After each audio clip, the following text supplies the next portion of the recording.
ನಮಸ್ತೆ ವೀಕ್ಷಕರೇ, Indian YouTuber ರೇಣು ಚಾನೆಲ್ಗೆ ಸ್ವಾಗತ. ನಾನು ಇವತ್ತು ಸಿಂಪಲ್ ಆಗಿ ಬೇಳೆ ಸಾಂಬಾರನ್ನ ಮನೆಯಲ್ಲಿ ಈಸಿಯಾಗಿ ಹೇಗೆ ಮಾಡೋದಂತ ತೋರಿಸ್ತಾ ಇದ್ದೀನಿ. ಒಂದು ಬಟ್ಲಷ್ಟು ತೊಗರಿಬೇಳೆನ ತಗೊಂಡಿದ್ದೀನಿ. ಒಂದು ಮೀಡಿಯಂ ಸೈಜ್ ಟೊಮೆಟೊನ ತಗೊಂಡಿದ್ದೀನಿ. ಈಗ ಇದನ್ನು ಕುಕ್ಕರ್ನಲ್ಲಿ ಹಾಕಿಕೊಂಡು 3 ವಿಜಲ್ನ ಕೂಗಿಸ್ಕೊಂಡಿದ್ದೀನಿ. ಇದು ಅನ್ನಕ್ಕೆ ಸೂಪರ್ ಆಗಿದಂಥ ಕಾಂಬಿನೇಷನ್ ಆಗಿದೆ. ನೀವು ಕೂಡ ಇದನ್ನು ಈಸಿಯಾಗಿ ಕೇವಲ 10 ನಿಮಿಷದಲ್ಲಿ ಮಾಡ್ಕೋಬಹುದು. ಇದು ತುಂಬಾ ಟೇಸ್ಟಿಯಾಗಿರುತ್ತೆ. ಈಗ 3 ವಿಜಲ್ ಕೂಗಿಸ್ಕೊಂಡಿದ್ದೀನಿ. ಈಗ ಕುಕ್ಕರ್ ತಣ್ಣಗಾಗಿದೆ.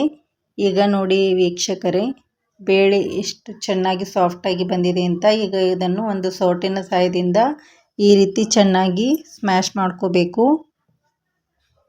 ಬೇಳೆ ಟೊಮೆಟೊ ಎಲ್ಲವನ್ನು ಚೆನ್ನಾಗಿ ಮಿಕ್ಸ್ ಮಾಡ್ಕೋಬೇಕು. ಈಗ ಸ್ಮ್ಯಾಶರ್ ಸಹಾಯದಿಂದ ಇದನ್ನು ಚೆನ್ನಾಗಿ ಸ್ಮ್ಯಾಶ್ ಮಾಡ್ಕೋತಾ ಇದ್ದೀನಿ. 2 ನಿಮಿಷ ಈ ರೀತಿ ಸ್ಮ್ಯಾಶ್ ಮಾಡ್ಕೋಬೇಕು. ಈ ರೀತಿ ಸ್ಮ್ಯಾಶ್ ಮಾಡ್ಕೊಂಡ ನಂತರ ಅದಕ್ಕೆ 1 ಟೇಬಲ್ ಸ್ಪೂನ್ ಸಾಲ್ಟನ್ನು ಹಾಕ್ಕೊಳ್ತಾ ಇದ್ದೀನಿ. 1 ಟೇಬಲ್ ಸ್ಪೂನ್ ಅರಿಶಿನ ಪುಡಿನ ಹಾಕಿ ಈ ರೀತಿ ಚೆನ್ನಾಗಿ ಮಿಕ್ಸ್ ಮಾಡ್ಕೋಬೇಕು. ಈಗ ಇನ್ನೊಂದು ಪಾತ್ರೆಯನ್ನು ಗ್ಯಾಸ್ ಮೇಲೆ ಇಟ್ಬಿಟ್ಟು ಅದಕ್ಕೆ 2 ಸ್ಪೂನ್ ಅಷ್ಟು ಹಾಕ್ಕೊಳ್ತಾ ಇದ್ದೀನಿ. 1 ಸ್ಪೂನ್ ಸಾಸಿವೆ, 1 ಸ್ಪೂನ್ ಜೀರಿಗೆನ ಹಾಕ್ಕೊಳ್ತಾ ಇದ್ದೀನಿ ಒಗ್ಗರಣೆಗೆ. ಈಗ 1 ಕರಿಬೇವಿನ ಎಲೆನ ಹಾಕ್ಕೊಳ್ತಾ ಇದ್ದೀನಿ. ಜಜ್ಜಿಕೊಂಡಂಥ ಬೆಳ್ಳುಳ್ಳಿನ ಹಾಕ್ಕೊಳ್ತಾ ಇದ್ದೀನಿ. ಈಗ ಇದನ್ನು ಚೆನ್ನಾಗಿ ಫ್ರೈ ಮಾಡ್ಕೋಬೇಕು ಎಣ್ಣೆಯಲ್ಲಿ. ಈಗ ಇದಕ್ಕೆ ಮಸಾಲೆ ಖಾರನ ಮನೆಯಲ್ಲಿ ಮಾಡ್ಕೊಂಡಂಥ ಮಸಾಲೆ ಖಾರನ ಹಾಕ್ಕೊಳ್ತಾ ಇದ್ದೀನಿ. ಅದರ ಲಿಂಕನ್ನು ಡಿಸ್ಕ್ರಿಪ್ಷನಲ್ಲಿ ಕೊಟ್ಟಿರ್ತೀನಿ, ನೀವು ಹೋಗಿ ಚೆಕ್ ಮಾಡ್ಕೋಬೋದು.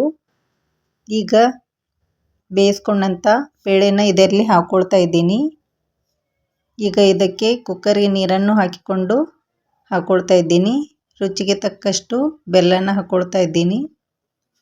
ಇದು ಉತ್ತರ ಕರ್ನಾಟಕದಲ್ಲಿ ಬೆಲ್ಲನೂ ಹಾಕಿ ಉಪಯೋಗಿಸ್ತಾರೆ. ಇದು ಸಾಂಬಾರಿಗೆ ಹಾಕ್ಕೊಳ್ಳೋದ್ರಿಂದ ಸಾಂಬಾರು ಟೇಸ್ಟಿಯಾಗಿ ಬರುತ್ತೆ. ಈಗ ಇದಕ್ಕೆ ಸ್ವಲ್ಪ ಕೊತ್ತಂಬರಿ ಸೊಪ್ಪನ್ನು ಹಾಕ್ಕೊಂಡು ಈ ರೀತಿ 2 ನಿಮಿಷ ಕುದಿಸ್ಕೊಳ್ಬೇಕು. ಈಗ ನೋಡಿ ವೀಕ್ಷಕರೇ, ರುಚಿಕರವಾದ ಬೇಳೆ ಸಾಂಬಾರು ರೆಡಿಯಾಗಿದೆ. ನೀವು ಇದನ್ನು 10-15 ನಿಮಿಷದಲ್ಲಿ ರೆಡಿ ಮಾಡ್ಕೋಬಹುದು. ಇದನ್ನು ನೀವು ಕಡಿಮೆ ಸಮಯದಲ್ಲಿ ಫಟಾಫಟ್ ಅಂತ ಮಾಡ್ಕೋಬಹುದು. ಬೇಗನೆ ರೆಡಿ ಆಗುತ್ತೆ. ತುಂಬಾ ಟೇಸ್ಟಿಯಾದಂಥ ಬೇಳೆ ಸಾಂಬಾರು ಕಡಿಮೆ ಸಮಯದಲ್ಲಿ ಮಾಡ್ಕೋಬಹುದು. ತುಂಬಾ ಟೇಸ್ಟಿಯಾಗಿರುತ್ತೆ. ನೀವು ಕೂಡ ಒಮ್ಮೆ ಟ್ರೈ ಮಾಡಿ ನೋಡಿ.